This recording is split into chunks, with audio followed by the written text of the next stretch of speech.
Muito boa noite, muito bem-vindo a todos. Hoje é dia 7/12 de 2020, é a nona aula do livro Liberados Somos Concluídos. Eu estou bem feliz com o que a gente produziu, é o terceiro livro que a gente lê esse ano na íntegra.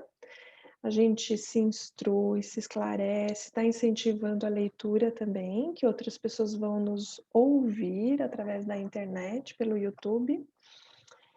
E é a nossa penúltima aula do ano. Então hoje a gente vai ter a Paula Kusner, depois você me corrige se eu falei certinho o seu sobrenome, Paula Kusner. E Certinho. na próxima segunda-feira vai ser a Adriana Naomi, com a 10ª aula e última desse ano, e depois voltamos no novo modelo para janeiro. Vamos tirar aí umas 2 semanas de férias para descansar, comemorar com a família, final de ano. Vocês estão prontos para a gente começar?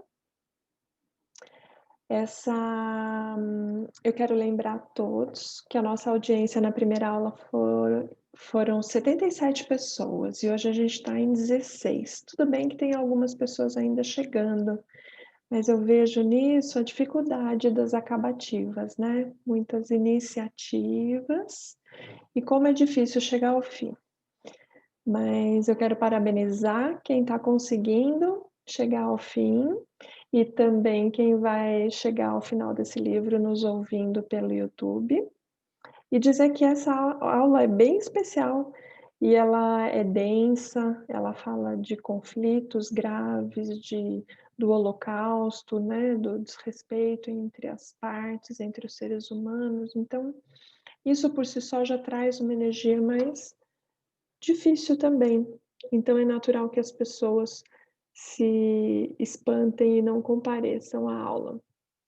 Mas parabéns aos corajosos, às corajosas aqui presentes, que seguem firme no propósito de concluir os estudos e de compreender mais a respeito do que Bert descobriu, agora numa esfera não mais só familiar, mas entre culturas, entre povos, entre religiões. Então, o laço agora é ainda mais amplo. Estão prontas? Podemos? Oi, Dulce, bem-vinda, querida. Podemos. Eu vou colocar aqui a transparência e vamos juntas. Primeiro, eu gostaria de perguntar a vocês o quanto estão de fato presentes para se entregarem a essa aula. Escrevam aqui no chat de 0 a 10, sendo 10 o máximo de presença, o quanto estão querendo se entregar. Parem tudo que estiverem fazendo, o que temos para falar é de extrema importância. Não dá para compreender Bert lavando louça ou dirigindo. É importante que a gente esteja realmente presente e atento para receber esses presentes que vêm chegando para nós. Tudo bem? 10, ótimo, Dulce, Elza, Carlos, Gorete, Regina, parabéns, tudo 10. Ótimo, ótimo, ótimo. Eu vou por aqui um recurso de legendas que nós temos.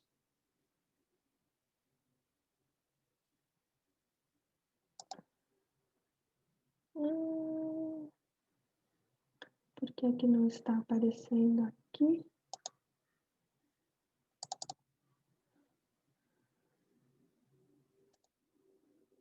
Nesta, vamos sem legendas.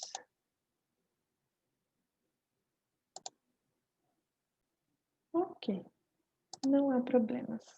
As pessoas vão nos ouvir e podemos começar, Paula? Vocês veem a minha tela? Vejo. Aqui. Então, Paula, grata pela sua contribuição aqui na aula Eu de que hoje. A palavra está com você. Tá bem. Realmente é uma parte bastante densa, porque a gente percebe que essa dor, ela permanece na alma dos descendentes, né. Parece que tá dando ruído, desculpa. Permanece na alma dos descendentes. E aqui eu me apresento, como Paula, Paula Patrícia Oliveira de Carvalho Kustner. É o último sobrenome é o do meu marido, que é do leste europeu, e ligam muito das sinagogas para a gente, para saber se tem um parentesco alemão. E é interessante porque o judaísmo nunca foi comentado dentro de casa, na geração do meu marido e da minha sogra, né. Mas a casa foi construída pelos avós do meu marido, e na entrada, no ladrilho, tem o desenho da estrela de 6 pontas, que é um símbolo considerado como o maior dos símbolos, né, para o judaísmo. Então, por mais que não se comente, e segue em símbolos e segue também na alma.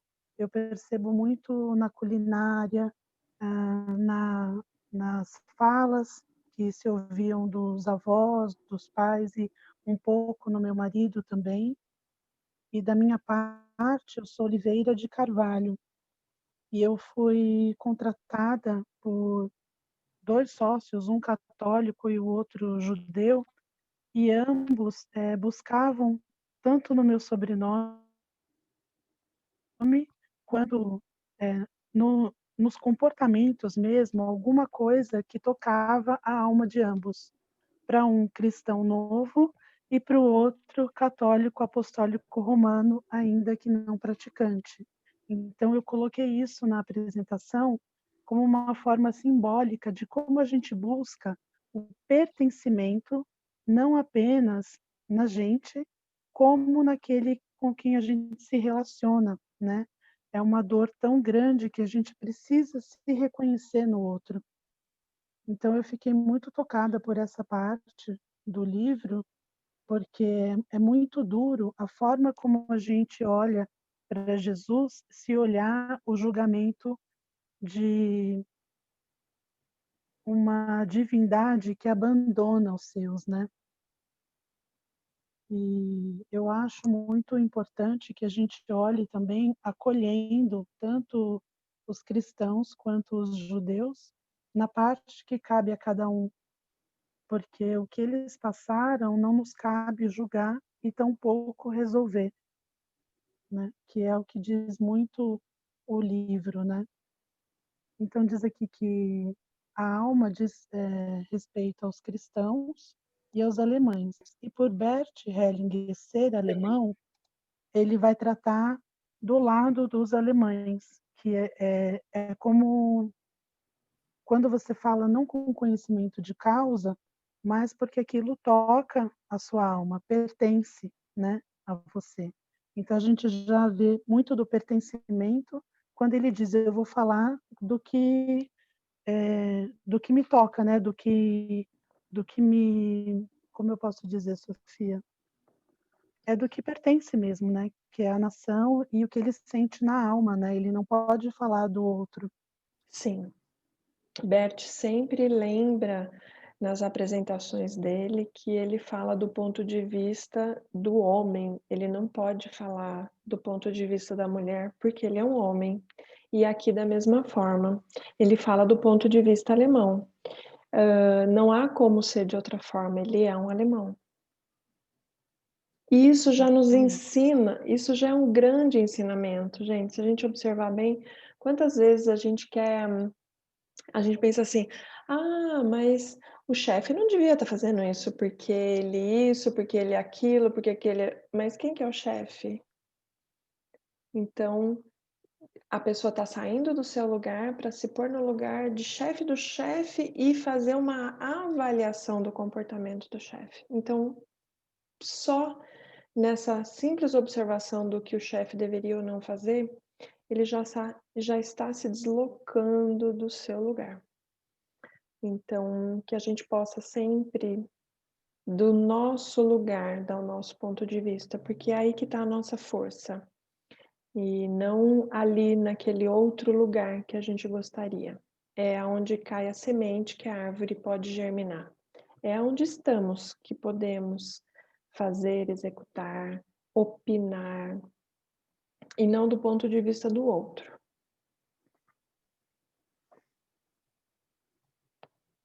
É isso mesmo. E aqui ele fala povo judeu, escolhidos de Deus, né? Então fica a visão de que o povo de Deus, o povo escolhido por ele, foi o povo que o matou, né? E em contrapartida, nós não temos esse pesar porque nós, né, do lado cristão, acreditamos na ressurreição. Então, ter uma visão de que está sentado à direita de Deus Pai Todo-Poderoso, acreditando nessa ressurreição, tira esse fardo de ter matado, né, o, o que eles conhecem como Messias, né, os judeus. Eles não atribuem a Jesus o Filho de Deus, né? Eles esperam ainda o Messias. E aqui eu coloquei que tal Deus que escolhe e rejeita é apavorante, pois mesmo os escolhidos devem temer que ele possa renegar a qualquer momento. E, na verdade, a gente também tem um pouco disso, né? Porque o nosso livre-arbítrio é o que nos conduz, né? Na verdade, a gente vai responder por aquilo que a gente fez, né? Mesmo dizendo que a gente acredita num Deus de uma forma diferente como os judeus acreditam, né? Se você quiser complementar. Eu acho que até é um pouco mais simples. Eu queria que vocês estivessem vendo o nosso rosto enquanto a gente está falando, mas por algum motivo eu não estou, ou ver a gente ou ver a apresentação. Então, eu vou voltar aqui que eu quero mostrar uma coisa para vocês. Tem, então, o povo dos escolhidos de Deus e tem os que não são escolhidos de Deus.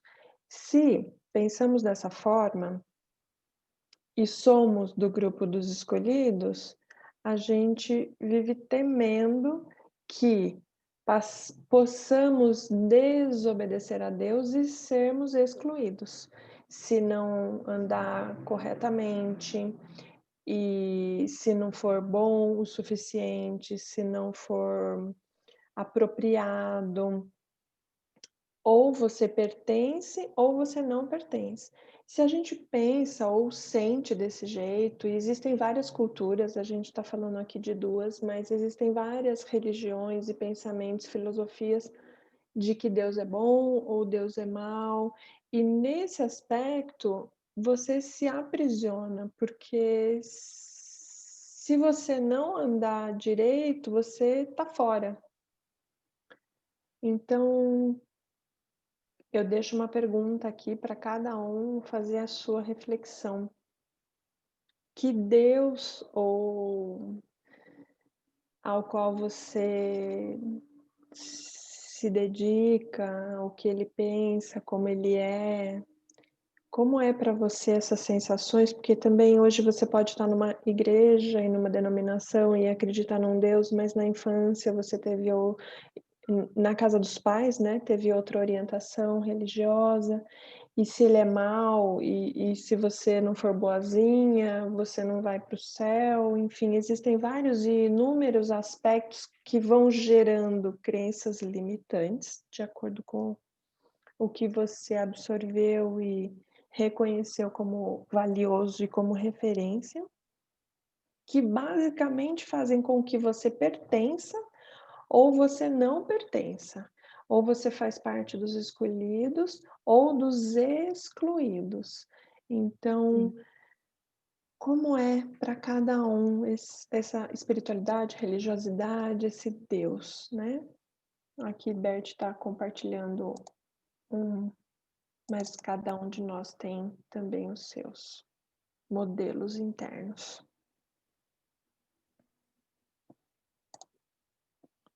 Então, nesse ponto, eu falo do livre-arbítrio, porque ele meio que nos norteia, né? Muita coisa a pessoa poderia decidir de uma forma, mas pensando no livre-arbítrio, nesse julgamento, ela faz de uma outra forma. E aí entra boa consciência e má consciência, né? Que é a necessidade de continuar pertencendo, né? Faz sentido? Mais ou menos. Deixa eu voltar aqui para a gente falar. Sobre o livre-arbítrio. Bert, no livro O Amor do Espírito, diz com todas as letras que não existe livre-arbítrio. Isso é um pouco chocante, porque a gente está habituado, né, a uma liberdade maior ou menor, de acordo com a nossa consciência, nosso esclarecimento. Então, do ponto de vista dele, naquela ocasião, quando ele escreve o livro, porque ele também, ao longo das obras, ele vai falando que já não é mais como ele via antes, então ele tem humildade, abertura e flexibilidade para ir acrescentando fatos novos e revendo posições anteriores. Então, naquele momento, ele fala: o livre-arbítrio não existe, tudo é repetição de padrão. O sucesso é repetição de padrão, o fracasso é repetição de padrão, a saúde, a tristeza, a alegria, a não saúde, depende de onde vem o impulso, pode ser positivo ou negativo, mas tudo é repetição de padrão. Não existe a escolha independente, que é livre de fato. Então, naquela ocasião, ele escreve sobre isso. O que vem a partir daí e como é a minha compreensão hoje a respeito do nosso livre-arbítrio? Eu entendo que a gente nasce bebezinho, pequenininho, totalmente sem livre-arbítrio, totalmente impulso e reflexo do que foram os nossos pais, os nossos avós. Conforme a gente vai crescendo, se desenvolvendo, se esclarecendo, a gente vai sim angariando consciência e aí modificando. Quanto mais despertos, mais atentos, mais podemos escolher de fato e fazer uso desse livre-arbítrio. Até então somos escolhidos por várias coisas e depois passamos a escolher também. Então eu separaria a sua pergunta em dois aspectos. Primeiro sobre o livre-arbítrio, e conforme a gente vai estudando mais, vai se esclarecendo mais, o nosso livre-arbítrio vai aumentando também. Quanto mais eu estou atenta, eu estou fazendo escolhas mais conscientes, eu estou fazendo uso do livre-arbítrio. Se eu estou distraída, alguém ou algo na vida está escolhendo por mim. Sobre a boa e a má consciência, é um órgão de percepção. A boa consciência é um órgão de percepção, assim como nós temos a visão, audição, paladar e tato, que ficam no corpo físico. A boa consciência é um órgão de percepção que está instalado não no nosso corpo físico, mas na alma do sistema familiar, no campo de informações. Então, ele é energético, ela é um órgão de percepção intangível, mas que determina muito das nossas escolhas na vida. Se na família de assassinos é permitido matar, vai estar na boa consciência, vai se sentir em paz quem mata também. Quem quiser mudar esse comportamento e deixar de matar, ele vai se sentir culpado, vai se sentir na má consciência, vai ter medo de ser excluído do clã, de ser banido. Então, nessa associação de... acho que você fez uma analogia sobre a boa e a má consciência por causa do sentir pertencendo ao grupo ou não pertencendo Isso, ao grupo, né? Sim, você foi. vai estar na boa consciência se você, como judia, se comportar como judia. Se um alemão se comporta como alemão, ele continua se sentindo pertencendo ao grupo dele. Quando um alemão não se comporta como um alemão, ele vai se sentir excluído do grupo. Excluído. Exatamente. Isso. Então, vou por aqui na apresentação novamente. Não, licença que vocês não deixam, não. Tô fome. Escolhi. Jesus, gravando. Vou pedir para todos fecharem os seus áudios, por favor.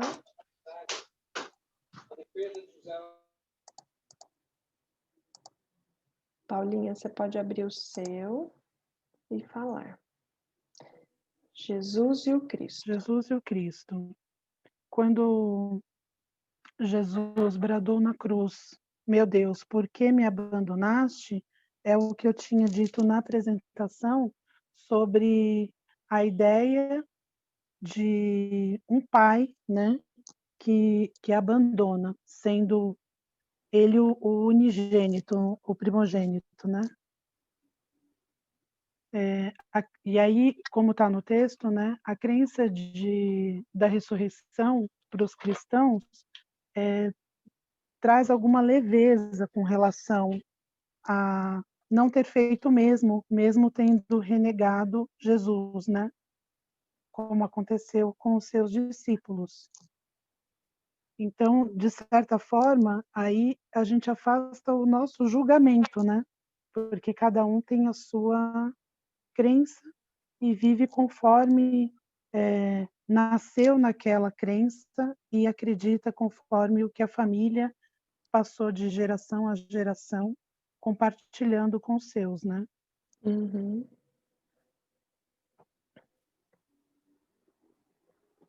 A No próxima, seguinte, o mesmo sobre o Deus. mesmo Deus, eu compartilhei a foto da entrada aqui de casa e a casa que foi construída pelos avós do meu marido, né. Na verdade, os avós, parte materna, não é esse sobrenome, né, do que eu trago comigo. Mas é muito interessante ver, a forma como você encontra símbolos, em algum lugar a necessidade de representar, né, de representatividade daquilo que você traz na alma, né. Como eu citei a culinária, alguma comida, como em casa se come muito vareniki, que é uma comida típica, né, algumas falas que a gente reconhece, mas sem dizer exatamente a religião que professa, né, até porque a história fez com que eles se reconhecessem como cristãos novos, atribuindo sobrenomes como árvore, alguns animais, para que eles se reconhecessem, né, entre eles. No caso do livro que eu cito adiante, são de um dos meus patrões, né, o Guilherme Feigenbaum, tanto ele quanto os descendentes dele, os ascendentes, nascem em Israel, ainda que tenham uma vida no Brasil ou em algum outro país, para serem reconhecidos como sabres, que são os nativos de lá, né. Então a gente percebe, é muito forte esse judaísmo na alma, né, porque é como se agora que eles não são obrigados a calarem, né, a natureza deles e toda a história, né, que eles vivenciaram e que fez com que eles trouxessem a vida até aqui pelo preço que custou a cada um, então tem essa necessidade de voltar à terra mãe, né, para se identificar como um judeu daquela terra, nascido ali. Por isso também os kibbutz, os descendentes de judeus morando em kibbutz por algum tempo, né, para se sentir pertencente àquela terra, né. E é muito forte isso. O o meu marido, ele realmente ele fica surpreso quando eu falo, né, de alguma coisa que eu associo com os judeus, associo nele com os judeus com os quais eu convivi, né, os meus patrões. Porque está enraizado, né, se é essa palavra que a gente pode dizer Hum, quando apresenta o judaísmo na alma, né. sim.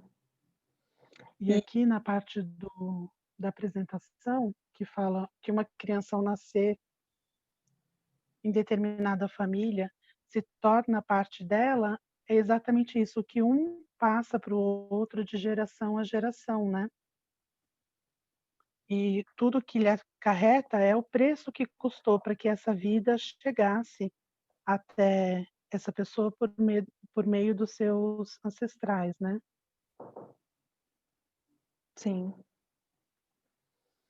E retornar à terra natal, traz muita força para as pessoas, mesmo que sejam gerações seguintes ou, a própria pessoa que passa anos longe ou em exílio, por exemplo, retornar à terra natal, refaz as pazes internamente na alma e alimenta com força nova, com energia, com é revigorante. Então, é bem importante mesmo pisar no solo, aonde seus pais nasceram, onde você mesmo nasceu, e tomar essa terra para si. E eles, têm esse ritual, né, sempre que podem, e retornam e levam a família, né, para refazer esse elo com as raízes. E às vezes nós que estamos mais próximos de nossa terra natal, a mesma cidade, o mesmo país, não damos tanto esse valor a isso que está aí disponível gratuitamente, né. Então, ao final, hoje a gente vai fazer uma visualização sobre isso. Quando eu cito no próximo slide sobre o livro escrito por um dos meus patrões, né, o Guilherme Feigenbaum, o Paulo Valadares, que é um historiador fantástico, e o Nils Andreas, também traz muito dessa força de ordem, pertencimento, né, e o vínculo, porque eles foram buscar os primeiros judeus de São Paulo. Por aí começou a pesquisa, né, essa necessidade de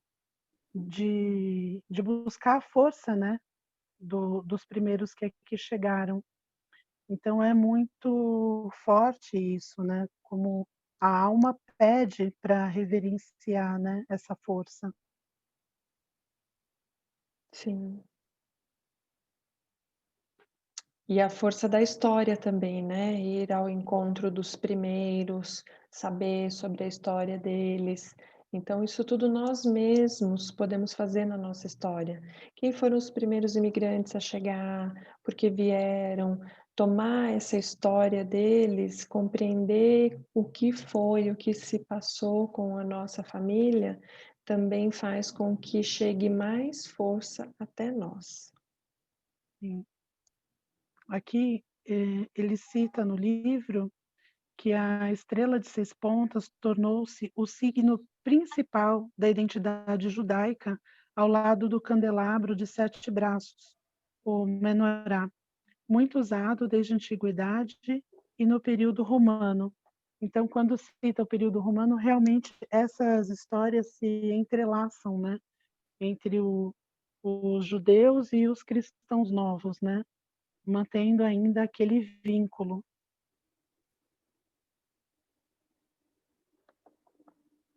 Uhum. Na parte alemães e judeus, nós falamos sobre a reparação, que seria respeitar e lamentar junto.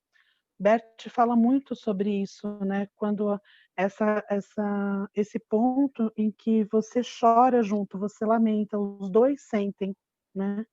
Não tem como haver uma reparação se apenas um busca essa reparação e se alguém de fora tenta fazer, eu vou utilizar o nome aqui, justiça sobre isso, né? Uhum. Eu acho que você poderia explicar melhor essa parte, porque eu achei muito forte isso, né? Sobre o destino daquele a ser reparado, né? Sim, algumas vezes as pessoas atuam, por exemplo, o psicólogo, o psiquiatra, o próprio constelador pode querer ir na direção de salvar o outro e aí não está respeitando, e a reparação não é possível nessas condições. A reparação, ela só é possível deixando que vítimas e agressores se vejam, se olhem, esgotem suas forças, sem enquanto um dos lados ainda tiver um sopro de violência ou uma acusação, o outro lado vai se armar contra e vice-versa, e aquilo não vai ser reparado e também não haverá fim. Então, a reparação acontece quando nenhuma das partes tem mais nenhuma exigência. Se E olham também e choram me remete, choram junto. E me remete muito a eu fico com o que me cabe e deixo com você o que te cabe, porque nunca é só um lado, né? Quando esgota as forças é porque cada um conseguiu olhar o que deu cabo ao que aconteceu, né? Isso, e aí o passo seguinte é deixar com o outro, mas antes de deixar com o outro é olharem juntos Sim, para os mortos. Então, olhar para todos aqueles mortos, dos dois lados, pessoas abatidas, cansadas, esquartejadas aos pedaços, e todos tiveram muitas perdas, todos os lados perderam muito. Perderam filhos, perderam maridos, perderam dinheiro, perderam vidas, perderam tudo, né? E quem é que sai vitorioso depois? Ninguém. Então, olhar ninguém. para tudo isso que fizeram juntos é o primeiro passo, e perceber que são todos iguais. A dor que dói de um lado, dói do outro lado também. Então, em constelações como essa, Bert diz, também fica evidente que não há um agrupamento no sentido em que aqui estão as vítimas e ali os agressores. Estão todos juntos. Aí ele continua dizendo: há somente as vítimas individuais e os agressores individuais. Cada agressor individual terá de enfrentar cada vítima em separado, e cada vítima individual terá que enfrentar cada agressor em separado.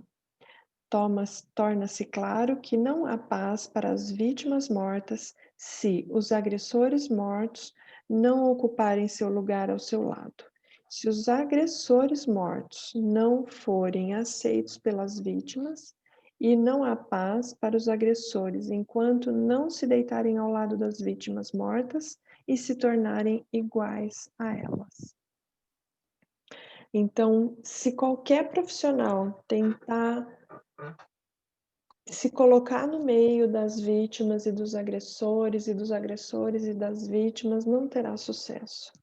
O sucesso acontece e a reparação pode acontecer quando todos possam se olhar respeitosamente e se deitarem juntos, chorarem juntos. Vítimas, agressores, vivos e mortos. Sem isso torna todos iguais. Enquanto houver um ar de superioridade, alguém se achando melhor ou superior do que o outro lado, há força para revide, revanche, vingança. Não há espaço para reparação. Então, quando eles descobrem que não fazia sentido nenhum aquela guerra e choram juntos, isso é o começo. Isso é o que leva realmente à reparação, à paz.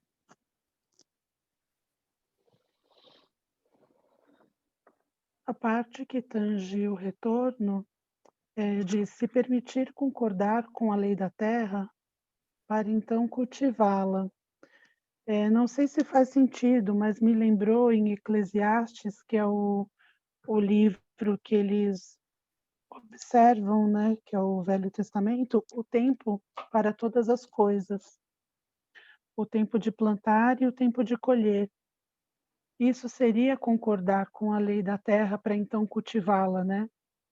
Também Sim, respeitar o tempo, que é quando você dá a atenção devida, né? sim.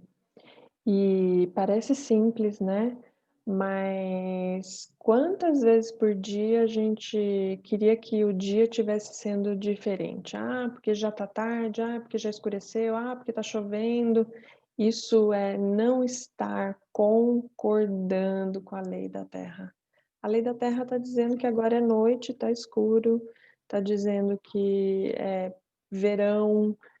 Conforme a gente vai concordando com o que a Terra está oferecendo, com o que o seu dia está se apresentando, o que a vida vem trazendo para você, você vai se aproximando mais e mais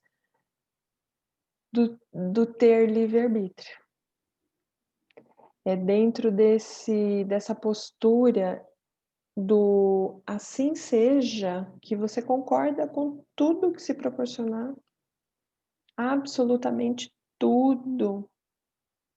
E, e Isso sobre esse, desculpa, sobre esse concordar, em Jerusalém Santa, que é o próximo slide, tem a pergunta na obra, né? Quando Jerusalém é realmente a cidade santa, tal como aparece nas visões de Isaías e no Apocalipse de João? Significaria, sobretudo, deixar o passado para trás. E esse passado não foi deixado, então não tem o concordar, né? exato. E quantos de nós não concordamos com algo do passado? Porque a mamãe deu mais para outro filho do que para você, porque aquele chefe te devia uma promoção, porque aquele namorado, aquela namorada não fez o que deveria, que se achou que tinha que ser. E vai trazendo e acumulando essas mágoas sem deixar o passado para trás. Então, isso justifica o perpetuar da Guerra Santa, por exemplo, onde as gerações seguintes nem vivenciaram as dificuldades anteriores, mas continuam guerreando. Outra pergunta que eu deixo aqui para vocês: que guerras vocês estão escolhendo guerrear? O que é que faz realmente sentido para você viver bem, em paz, com qualidade, junto aos seus filhos, esposa, marido, com esse emprego? Algo no passado precisa ser deixado lá no passado para de fato você encontrar a cidade santa?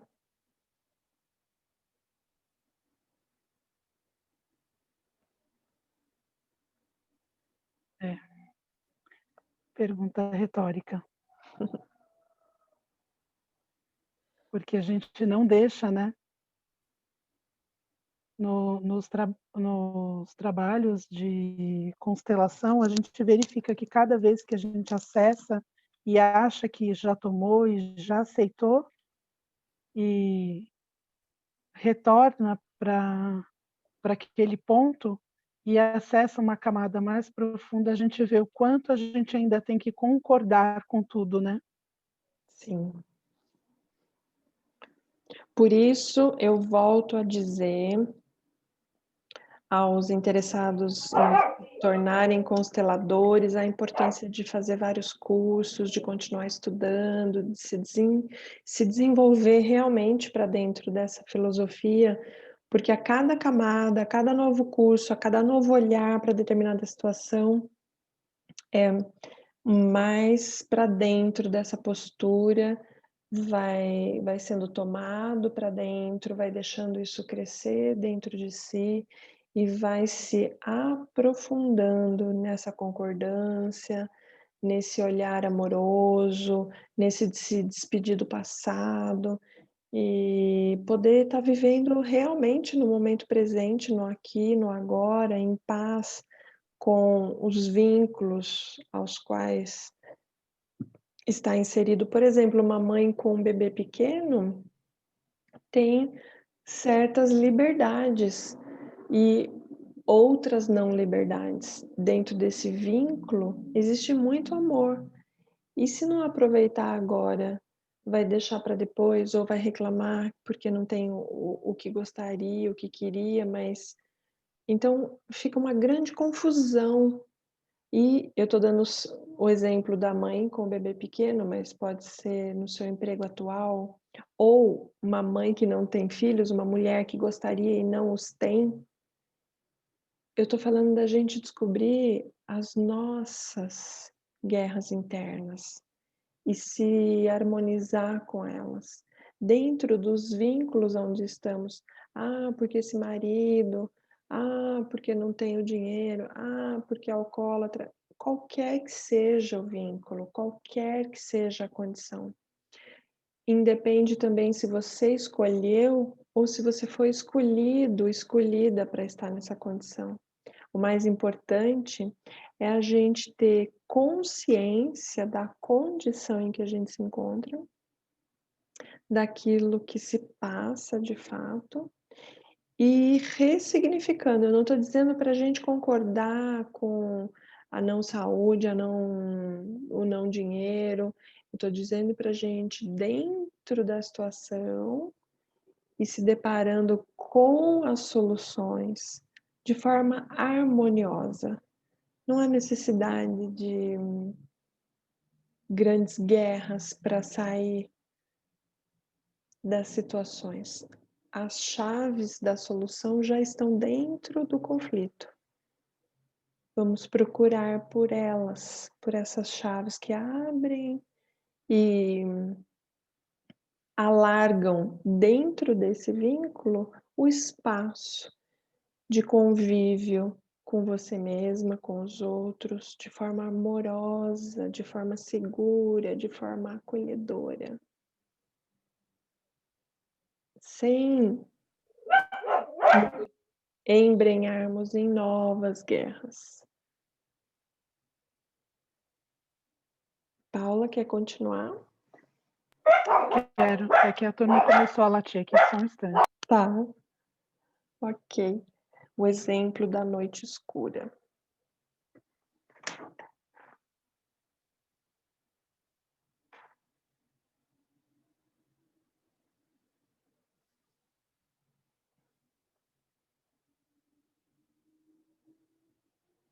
A gente teve um exemplo de uma constelação aqui anterior a essa, da noite escura. Ah, não, esse é o exemplo de judeus e alemães, de um lado e de outro, e a dificuldade, né, de se cessar a guerra, a disputa, o confronto. Maravilhoso exemplo. Vamos com latidos mesmo. Desculpe. Ok. Uhum. Sobre o exemplo da noite escura, eu precisei pesquisar um pouco e assistir alguns vídeos, porque a gente realmente tem uma dificuldade em identificar a noite escura. E como o Bert fez um caminho para não sugestionar isso, eu achei muito interessante, né? Porque ele fala como você chegar no seu limite, né? E atravessar essa noite nebulosa e suportar. E aí me remeteu um pouco àquele período em que a pessoa está em depressão e que tudo o que ela quer é dar cabo naquela dor. Ela não quer a morte, né? Ela quer resolver aquilo que ela não suporta, né? E lendo os livros que falam sobre o judaísmo, eles são muito tocantes no sentido ao suicídio, que a pessoa deixa de pertencer quando se suicida, mas ela tem uma lacuna ali que diz que ela continua pertencendo se ela não tiver totalmente consciente, né? Se ela não tiver dentro das faculdades mentais dela. Então, por isso aqui eu encerrei com qualquer semelhança com o Senhor. Por que me abandonaste? Não terá sido coincidência, porque nesse período da noite escura, você não vê horizonte, não tem para onde recorrer, você se sente realmente abandonado. Se quiser complementar. Uhum. Tem um participante aqui que pergunta para a Bert a respeito da noite escura, né? E o participante começa assim: o resultado de uma tal tentativa certamente seria que a noite escura se retardaria. Tal tentativa seria diametralmente oposta ao movimento da noite escura. Consegui esclarecê-lo? É Bert falando para o participante. Aí Bert continua. Aquilo que lhe foi demonstrado nessa constelação serviu para afirmá-lo à Terra, pois no final foi confrontado com a última de todas as realidades. Essa é a morte. Então, Bert, quando está falando da noite escura, está falando das nossas sombras e, no limite extremo, está falando da morte, por suicídio ou de outras maneiras. Vem um outro participante do seminário e diz para Bert: eu gostaria de comunicar algo sobre a noite escura da alma. Com relação à noite escura, Gurdjieff descreve 8 estágios que devem ser transcorridos. Destes, a noite escura é o 6º estágio. O que lhe antecede é o 5º estágio, a desilusão. Concordo com você em tudo que disse sobre a noite escura. Ela é a morte do eu, a morte do ego. Todas as estruturas e conteúdos da fé se despedaçam, assim como tudo que aprendemos antes. O próximo passo, que se segue à noite escura, é chamado por ele de posição zero. Nessa posição, nada resta do passado em que se possa confiar. Somente então as próprias experiências são construídas e as decisões tomadas a partir daí. Para ele, é um processo de desenvolvimento e assim também eu o vivenciei. E Hellinger diz a esse participante: para mim, o que você disse é evidente demais para ser verdade. E o participante retoma a palavra. É evidente depois que se passou pelo processo. Quando eu estava no meio, não compreendi o que passava. Somente após essa experiência pude ler sobre esses passos. Quando eu estava no processo, temi ficar psicótico. Quando mais tarde pude ler sobre os passos, compreendi que isso faria parte do processo. E Hellinger conclui: o que você descreveu é um processo psicológico, não é a noite escura. A noite escura tem algo a ver com vocação. Por que eu quis ler esse pedaço para vocês? Porque para Bert as palavras têm um significado próprio. O que para você é alma, para Bert é uma outra coisa. Para Gurdjieff, a noite escura é uma coisa. Para Bert, a noite escura é uma outra coisa. Então é importante que a gente leia Bert se abrindo mesmo para essas variáveis intermináveis. Além dele ver coisas que nós antes não enxergávamos, ele também cria significado próprio para as palavras, porque a compreensão dele vai além, né? Ele foi teólogo, filósofo, pedagogo, trabalhou muito sobre si mesmo, se submeteu à terapia primal, gestalt terapia, estudou psicanálise, estudou psicodrama, terapia familiar e depois se deparou com a constelação familiar. Então, ele vai unindo conceitos, reunindo. Talvez essa aula para alguns de vocês tenha sido bastante filosófica, né?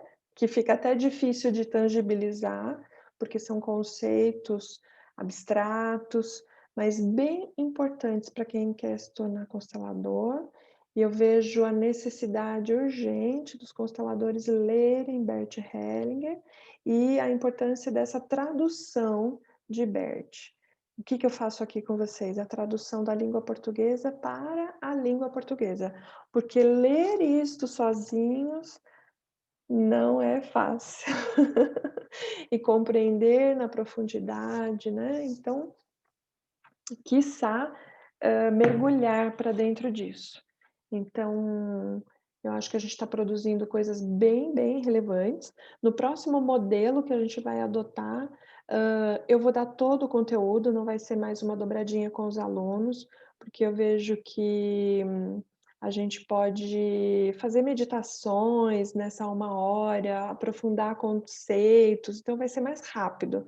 Eu vejo aí muita gente com pressa, eu também, então vamos nos próximos fazer, não que a gente não tenha produzido coisas incríveis, ao contrário, foram experiências especialíssimas, têm sido muito ricas para mim e para vocês, então mas remodelar e se abrir para o modelo 2021 também vai ser bem legal. E agora para a gente fechar, eu quero agradecer a Paula pela bela apresentação Eu que agradeço. e quero oferecer Troca é um aprendizado que eu levo para a vida. Muito agradecida. grata, Paula. E eu tô querendo oferecer a vocês agora uma visualização para que a gente vivencie isso que a gente ouviu teoricamente agora, a respeito de algo tão distante para alguns, né, o Holocausto, os judeus, os alemães, talvez a sua vida não ou seus familiares não passem por essa história, mas vamos trazer isso para a nossa realidade aqui mais pertinho. Quem gostaria de uma visualização? Bora lá? Então vamos nos sentar confortavelmente, descruzar os braços e as pernas.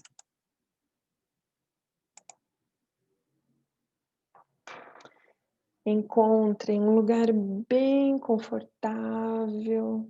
Dentro dessa cadeira, você está nesse vínculo agora.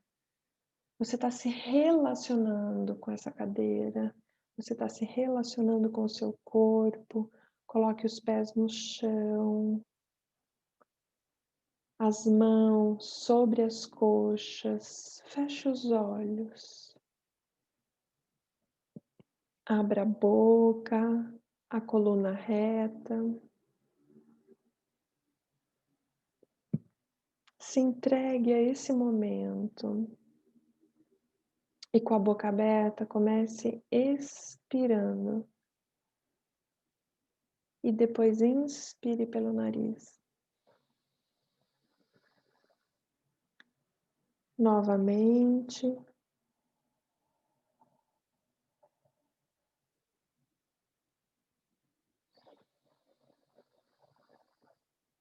Repita 5 vezes esses ciclos completos. Com quantidade grande de ar entrando e saindo.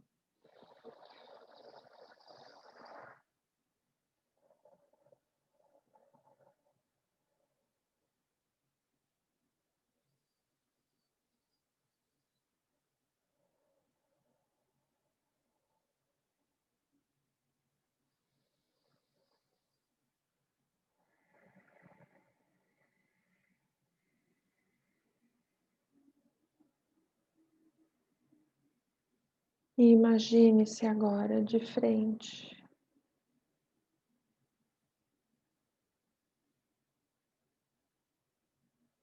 Escolha um inimigo. Escolha o seu pior inimigo. Encha-se de coragem e perceba o seu corpo.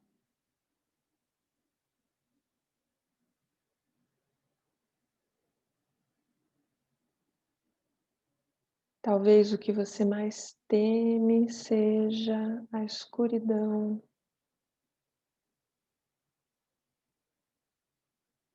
Talvez seja a sua noite escura.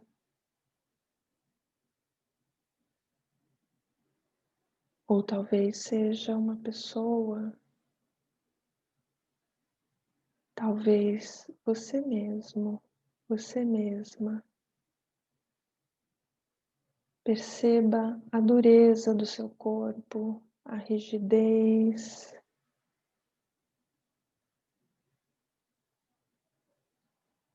Relaxe os pés agora.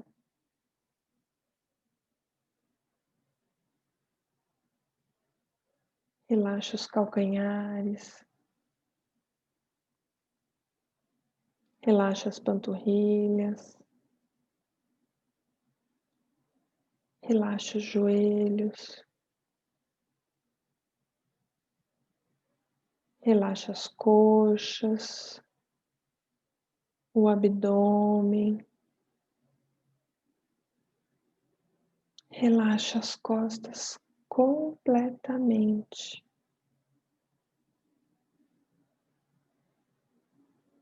Relaxe agora todos os músculos do seu corpo. Relaxe a sua respiração.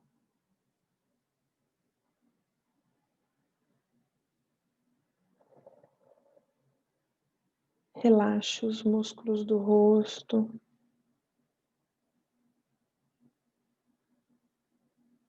Relaxe os seus ombros. Relaxe o sistema nervoso central e periférico. Relaxe todos os ossos, tecidos, cartilagens.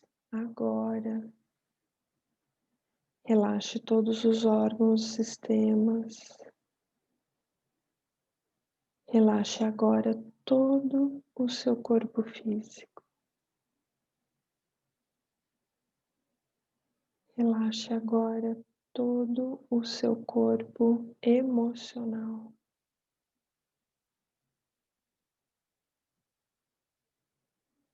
Relaxe agora todo o seu corpo mental.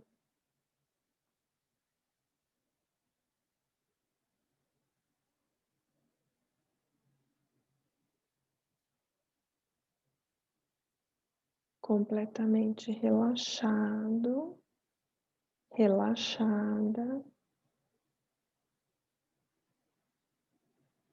Escolha alguém à sua frente, alguém que você tem evitado.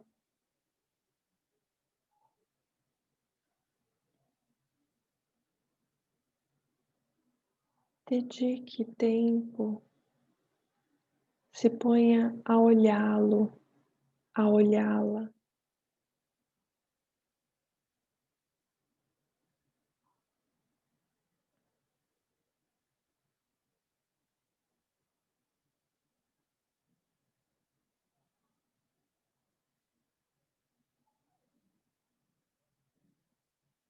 Talvez você não a veja nitidamente.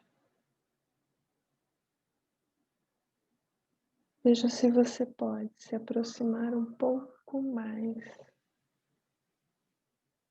e olhá-la nos olhos.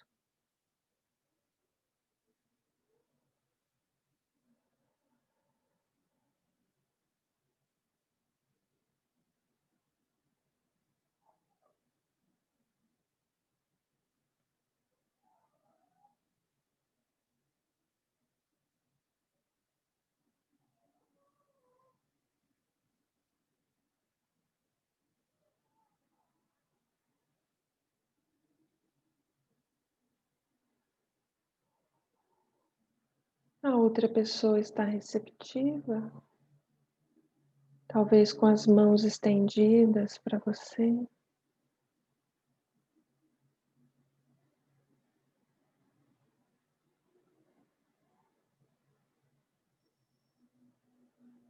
Perceba se você é maior do que a outra pessoa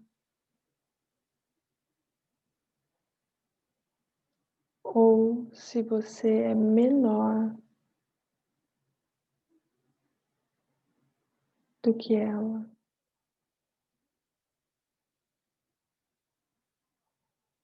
Veja agora se vocês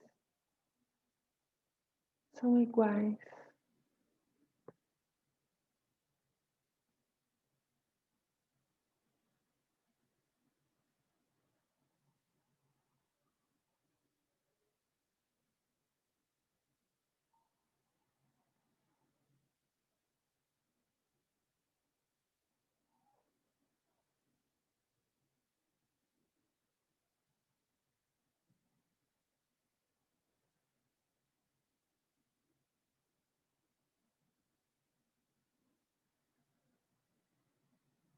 E talvez ela também dê um passo em sua direção.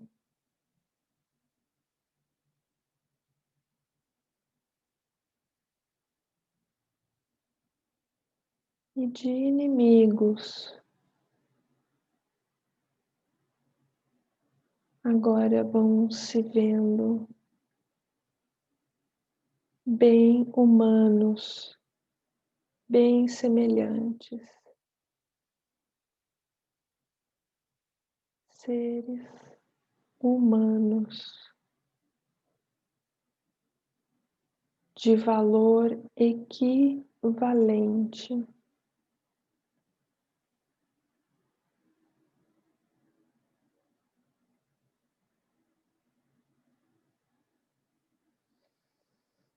Solte o ar pela boca.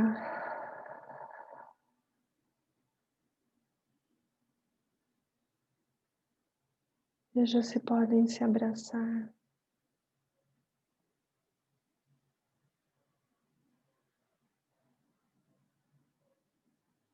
Talvez haja uma reverência que vem sendo adiada por você.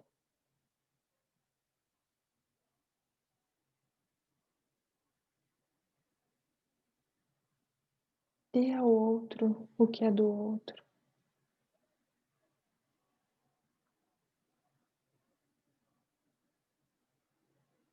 Dobre-se a ele, a ela.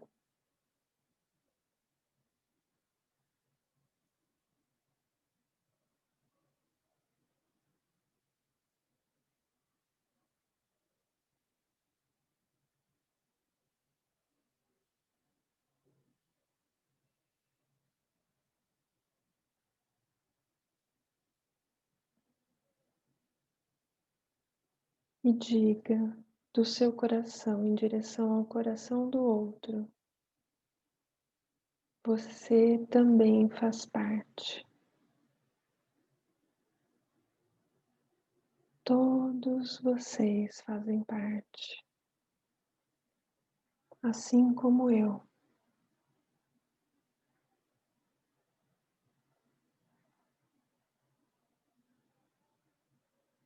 Você também. Eu também.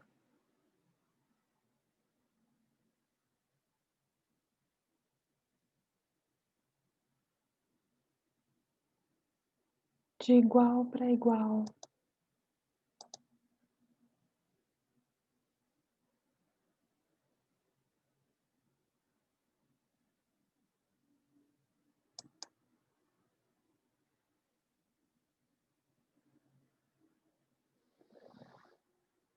Então solte esse ar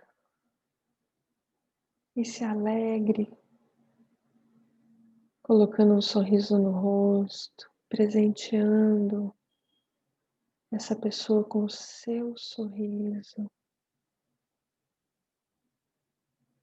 E vamos nos preparando para o retorno, para o presente, para o aqui e agora. Então expiramos com a boca aberta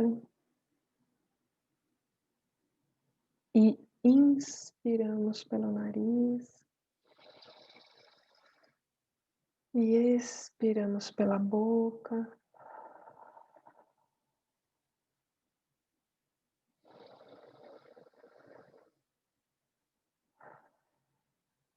Novamente, quantas vezes forem necessárias para que você vá voltando, retornando.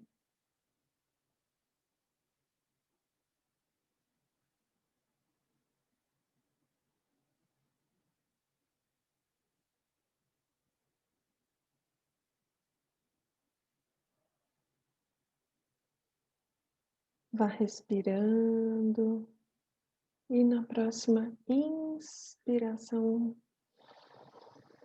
vai abrindo os olhos e voltando para o momento presente, para o aqui e agora.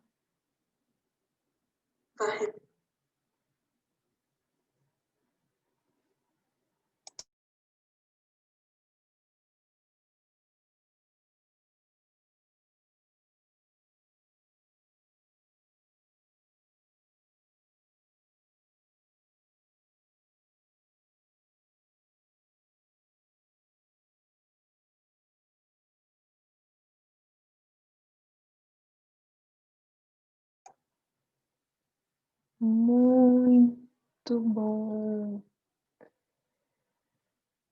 Quem descobriu algo durante essa visualização e gostaria de compartilhar? Estão melhores do que antes?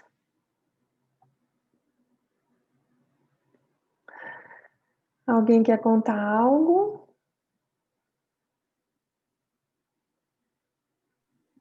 Eu posso compartilhar. Pode falar, Paula. Eu tenho um irmão mais velho que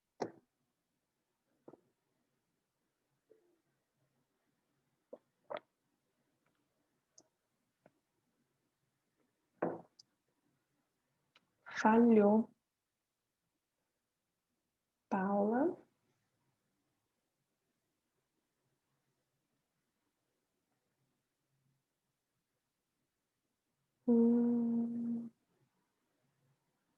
A internet está com problemas. Vou fechar a sala porque